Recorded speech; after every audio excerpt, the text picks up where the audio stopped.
In South Africa, only two things are certain: death and taxis.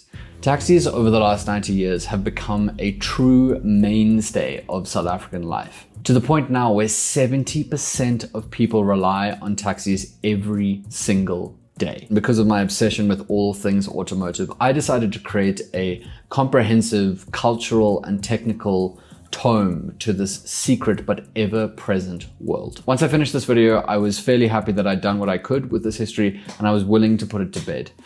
Until a few months later, when a publisher emailed me asking whether I'd be interested in writing a book with a similar scope to the video.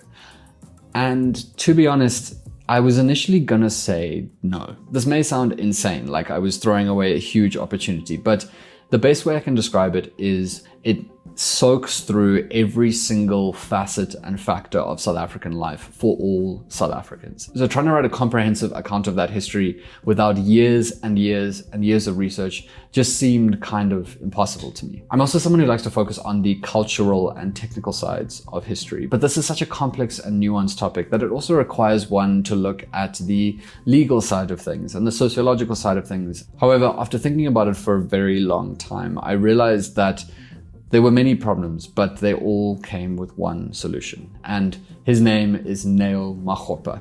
Kneo is someone I've known as a friend for many years and is a fantastic academic and writer. He's also written already on the taxi industry in an academic setting, focusing on aspects of the industry that I just don't really focus on that much. So thankfully, Kneo accepted my offer to co-author the book with me, and I will let him introduce himself now. Hi everyone, my name is Neo Mokgopa, and I don't know what I am anymore. I think I'm a writer, I think I'm a bit of an artist sometimes, maybe. I don't know. I do cool stuff and I enjoy working with fantastic people like James. I don't know who you're talking about, but that's fine.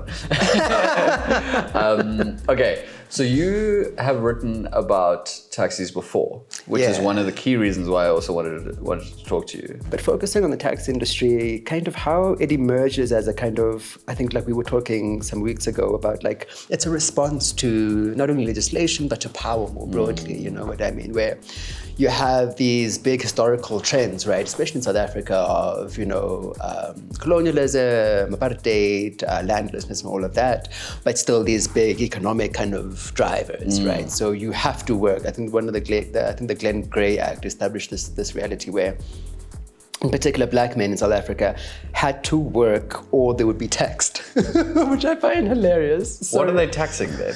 I know, like how am I going to pay you? I don't have a job. Are you going to tax my lack of income? Pretty much, you know.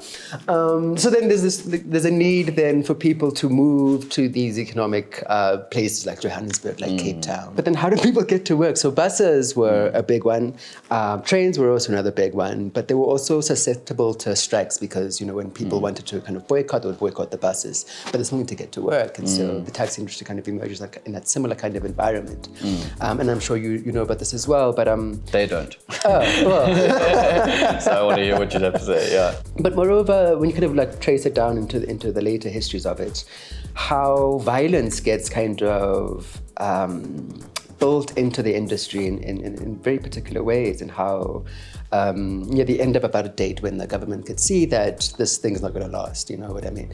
So, but we need to set ourselves up for what's coming next. Wanting to create an environment where very powerful capitalists who are benefiting a lot and very structurally from about a date policies, right? So like mine bosses, things like that, you know?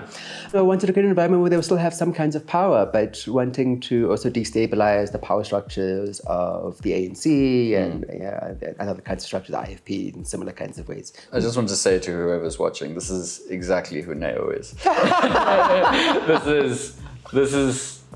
This is a prime example of the way your mind works, and that's why I have such adoration for you. And that is exactly why I wanted to write this book with you. Okay, now that you've met Kneo, this is how we're going to write this book. Instead of trying to force our styles together, we are going to leverage the fact that we have such different focuses and perspectives and alternate chapters based on topic. Essentially what we're going to do is each write a collection of articles and essays about topics that we're interested in about the taxi industry, which will accumulate translate to a holistic view on this deeply nuanced and complex world. What are you most excited to write about or think about? You know, I mean, so there's the history, which I find really profound because of how little known it is. You know what I mean? So few people have invested that time to kind of look at that history. So that's number one. But number two, and some of the perspectives and feelings towards taxis. You know what I mean?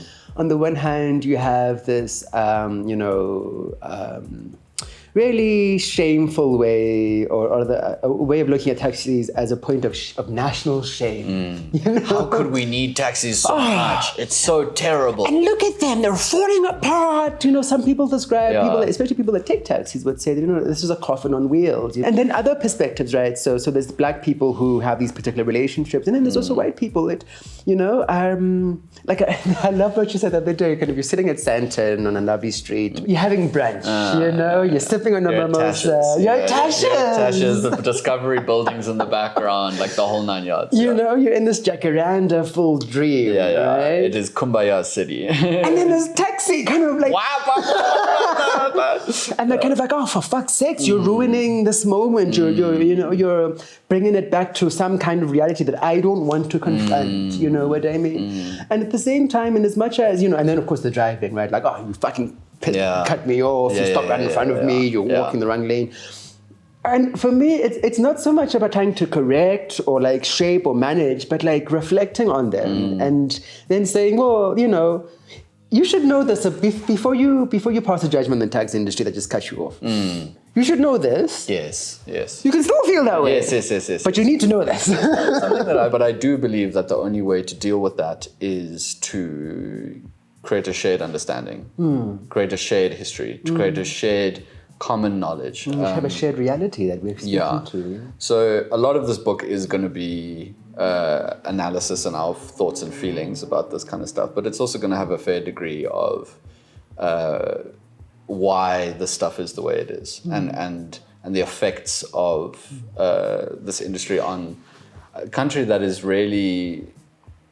We were just talking about it now, and we were saying how like South Africa builds on top of itself, and you can't. If there's like an impression made on a lower level, that's going to punch through up to the new level, and we're still very much living in that industry today. It's like the P underneath the princess. Yes, matches, South Africans are very sensitive, and we're very much affected by it. So that is the vision for the book, but there's another important aspect to this, because we don't want to squirrel away for a year working in a vacuum and then pop out a book on the other side. So much of this industry and this history exists in people's minds and is translated through word of mouth. So we're going to be releasing videos as we go through this research and writing process, sharing stories that we uncover along the way and observations we make as we go. We want you guys to be part of this conversation, because this is a conversation that we as a country need to all have together. So over the next few months, I'm going to be posting these more long-form conversational videos in full on the Skadonk Patreon to work both as a way of you guys accessing this information, but also as a way to get involved in this conversation. I'm also going to be posting edited, more structured versions of those conversations on this channel. So make sure you subscribe for that. We can build this community and history together. Cool. I think that's us done enough explaining. We will be back in maybe 2 weeks or so, and we will have done some reading and done some writing. Check out Patreon, because that's where we're going to be doing more like less curated, more just sort of putting stuff out there, putting out research, putting out long form interviews and stuff like that. So if you want to get really down in the nitty gritty, that's where we're going to be. But yeah, thank you very much, Neo. It's going to be fun. Yeah. Cool.